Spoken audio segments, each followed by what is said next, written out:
দীর্ঘ 13 বছর অপেক্ষার পর সন্তানদের ছুঁয়ে দেখা, আবেগে আপ্লুত হয়ে হাউমাউ করে কেঁদে ওঠেন সৌদি প্রবাসী মালেকা খাতুন।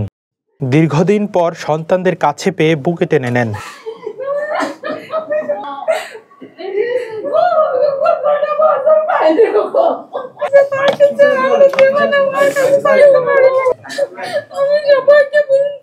জীবিকার তাগিদে স্বামী ও 2 সন্তানকে রেখে 2007 সালে সৌদি আরবে পাড়ি জমান মালেকা 6 বছর পর ছুটিতে দেশে আসেন।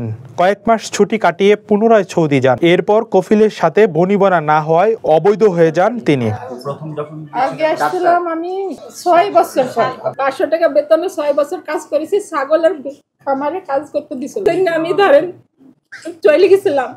আমার ওই বেতনে পুষাইতো না। আমি ওনাকে বলছিলাম আমার 1000 টাকা বেতন দে, আমি কোনো জায়গায় যাব না। উনি আমারে দিছিল না। তো আমি বাইরে যাই, কাজ করতে যাই, এই ধরেন 1000 টাকা 1500 টাকা এরকম কাজ করতাম। করিয়াই আমার ছেলে মেয়েকে, আমার ভাই বোনদের, আমার আবার অসুস্থ বাপকে এইতেই আমি খরচ চালাইতাম। পাসপোর্ট ও একটি সরকারি নথি না থাকায় বারবার চেষ্টা করেও দেশে আসতে ব্যর্থ হন। এক পর্যায়ে সন্তানদের বলেন তিনি আর দেশে ফিরতে পারবেন না। আমি 1 বছর হাঁটতে আমার এলডিসিতে পায়ের হাঁটুকু হয়ে গেছে। আমাকে 3 বার 4 বার 5 বার আমাকে ওইখান থেকে বাদ দিয়ে দিছে। আমাকে দেশে পাঠাতে পারতো না। আউট পাস দিছিলাম, ওনারা আমারে বাদ দিয়ে দিছে যে আমার ফিঙ্গার আসে না। তাই নাই, আমরা জীবনে মনে করছি না আমার মা কোনোদিন আমাদের কাছে আসবেই না। আমার মাকে আমরা বাড়িতে আসার কথা বললে আমার মা খালি কাঁদতো আর বলতো আমরা বাড়িতে আসতে পারবো না, আমার বাড়িতে যা কোনোদিনই হবে না। আমার মা কোনোদিনই বাড়িতে আসার কথা হয়তো কিনা। তো আমার মা বাড়িতে আসতে 3-4 বার গেছে, কিন্তু পারিনি। সেজন্য আমরা কোনোদিনই বন্ধুত্ব নিয়ে যে আমার মা বাড়িতে আসবে। আমার মা বলতো আমি মরে গেলে আমার মরার লাশটাও বাংলাদেশে যাবে না। পরবর্তীতে সাইফুল রাজীব ও ব্রাক মাইগ্রেশনের সহযোগিতায় বাংলাদেশি হাই কমিশনের মাধ্যমে শনিবার সকালে দেশে ফেরেন 60 মালেকা খাতুন। সাংবাদিক ভাইরা, ব্রাক, রাজীব ভাই, প্রবাসী কল্যাণ সব আমার মাকে হেল্প করে নিয়ে আইছে। আমি ফেসবুকে হঠাৎ করে দেখলাম যে উনি আমাকে বেশ কিছুদিন ধরেই নক দিচ্ছিলেন। ফলে আমি ওনাকে ফোন দিলাম। ফোনটা দিয়েই প্রথমে হাউমা করে কান্নাকাটি শুরু করলেন যে আমি আপনাকে অনেক কষ্টে পাইছি, আপনাকে অনেকদিন ধরে খুঁজতেছি, আপনি আমাকে একটু দেশে নেন, আমি আমার ছেলে মেয়েদের কাছে যাইতেছি, আমি খুব অসুস্থ, আমি দেশে গিয়ে মরতে চাই।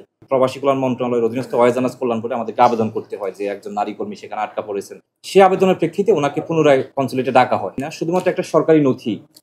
উনি যে আমাদের বাংলাদেশের কর্মী, আমরা যে ওনাকে বাংলাদেশে পাঠিয়েছি একটা বৈধ ভিসা দিয়ে, তারা ওনাকে এক্সিট দিবে, দেশে আসার অনুমতি দিবে, তারা আসলে ওনাকে ফাইন্ড আউট করতে পারে না যে উনি কোন দেশের নাগরিক, আমি তাকে বাংলাদেশে কেন পাঠাবো। ওইটা যখন পায় না, ওনাকে বারবার করে সেখানে নিয়ে যাওয়া হয় এবং সেটা উনি আসতে পারেন না। এই সিরিয়াস বিষয়টা আমরা আমাদের আগে দেখি নাই, বা আগে কেন তারা হয় না আমি জানি না।